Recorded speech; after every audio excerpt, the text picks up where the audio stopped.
RT physics कक्षा 12वीं में आपका स्वागत है। आज का हमारा टॉपिक है धन अथवा ऋण आवेश।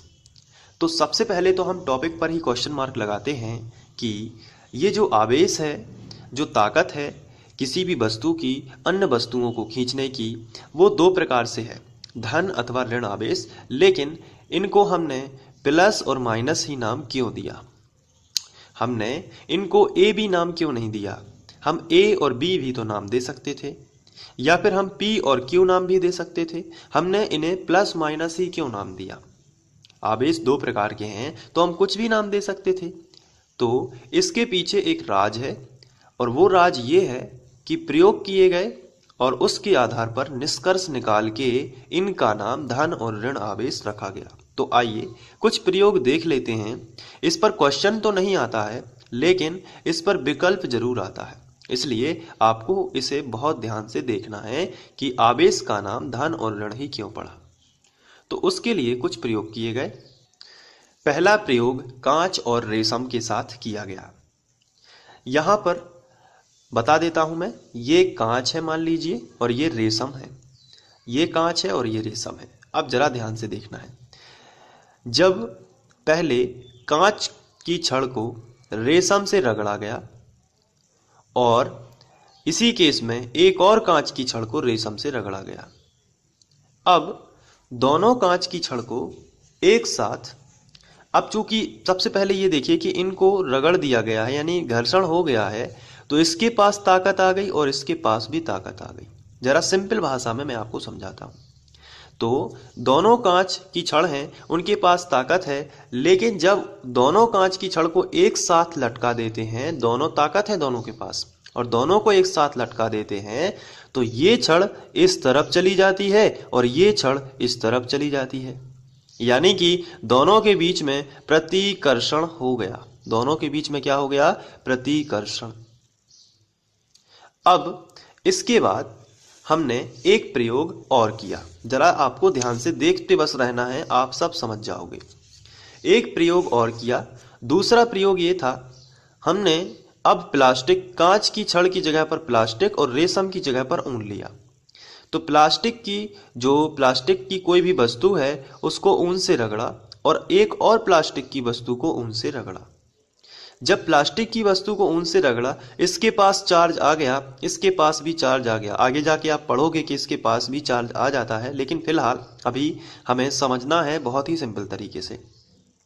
तो जब ऊन को प्लास्टिक से रगड़ा जाता है, इस वाले प्लास्टिक को भी ऊन से रगड़ा जाता है, दोनों के पास ताकत आ जाती है। लेकिन जब दोनों को पास पास में रखते हैं तो ये इधर चली जाती है और ये इधर चली जाती है, यानी कि इनके बीच में भी दूर हटने का गुण हो जाता है। इसे बोलते हैं प्रतिकर्षण।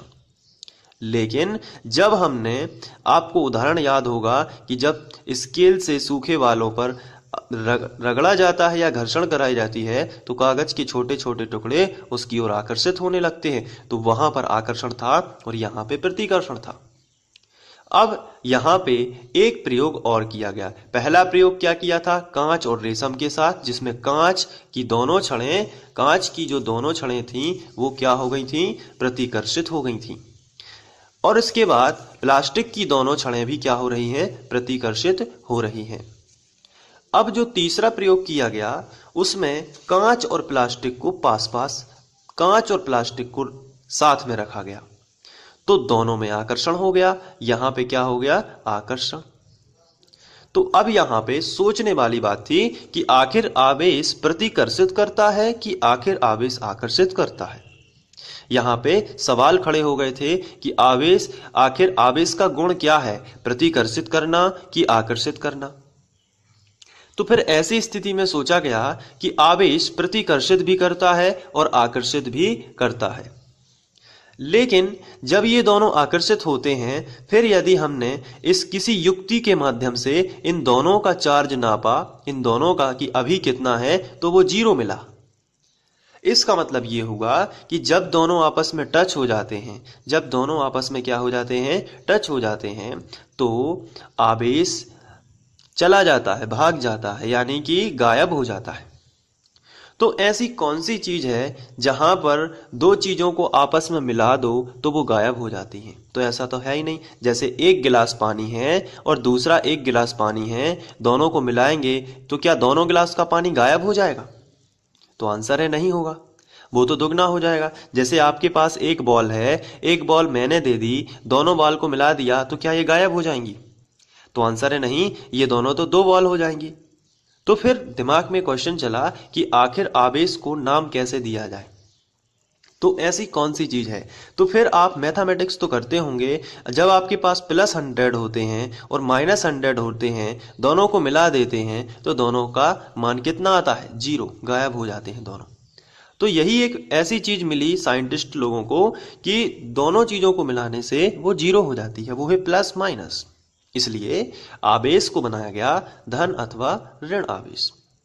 अब यहाँ पे कल्पना की गई कि यहाँ पे कांच जो है वो धन होगा और प्लास्टिक जो है वो ऋण होगा, तभी दोनों आपस में आकर्षित हो रहे हैं। तो इससे एक बात और सामने निकल के आती है कि प्लस और माइनस आपस में एक दूसरे को क्या करते हैं? आकर्षित करते हैं। जबकि अगर हम इस एग्जाम्पल की बात करेंगे प्लास्टिक की, तो प्लास्टिक को हमने क्या माना है? माइनस। तो यहाँ पे भी माइनस होगा और यहाँ पे भी माइनस होगा, इसलिए समान आवेश एक दूसरे को क्या करते हैं? प्रतिकर्षित। और यही ऑब्जेक्ट में पूछा जाता है।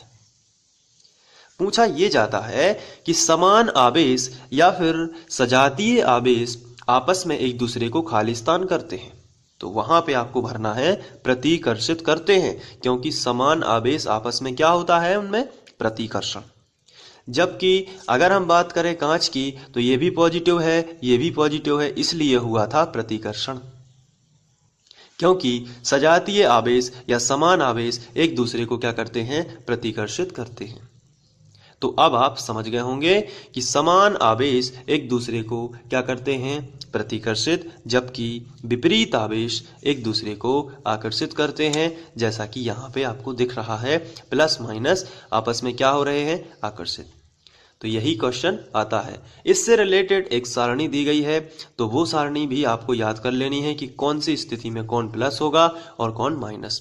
तो ये देखिए, हम लोग पढ़ रहे थे पॉजिटिव एंड नेगेटिव चार्ज, जिसे इंग्लिश में पॉजिटिव नेगेटिव चार्ज भी बोलते हैं, तो इसलिए आपको इंग्लिश भी थोड़ी बहुत जरूरी है। अब इसके बाद ये जो तालिका है, ये आपको याद रखनी है कि जब दो वस्तुएं आपस में रगड़ी जाती हैं तो कौन धन होगा और कौन ऋण होगा। जैसे कांच और रेशम को जब आप रगड़ोगे, ये भी ऑब्जेक्ट में पूछा जा सकता है। जब आप कांच और रेशम को रगड़ोगे तो कांच होगा धन आवेश और रेशम होगी ऋण आवेश। जब आप फर और एबोनाइट, ये पदार्थ हैं, फर और एबोनाइट को जब रगड़ोगे तो फर होगी धन आवेश और एबोनाइट होगी ऋण आवेश। जब आप ऊन और प्लास्टिक, जिसका हम लोगों ने एग्जाम्पल प्रयोग के माध्यम से समझा है, जब आप ऊन और प्लास्टिक को रगड़ोगे तो ऊन होगा धन, जबकि प्लास्टिक होगा ऋण। हमेशा याद रखना, प्लास्टिक कैसा होता है? ऋण। जब आप ऊन और रबर को रगड़ोगे तो ऊन होगी धन आवेश, जबकि रबर होगी ऋण आवेश। तो ये कुछ चीजें हैं जो आपको ध्यान रखनी है। तो ये था धन अथवा ऋण आवेश। आशा करता हूं कि आप लोगों को ये समझ में आया होगा। और इसके पहले हम लोग घर्षण विद्युत भी पढ़ चुके हैं, तो आप सभी का स्क्रीनशॉट लेते जाइए और अपने नोट्स बनाते जाइए और अच्छे से समझते जाइए। बस आपको कुछ भी करने की जरूरत नहीं होगी, इसके अलावा आप पूरा पेपर बहुत अच्छे से करके आएंगे।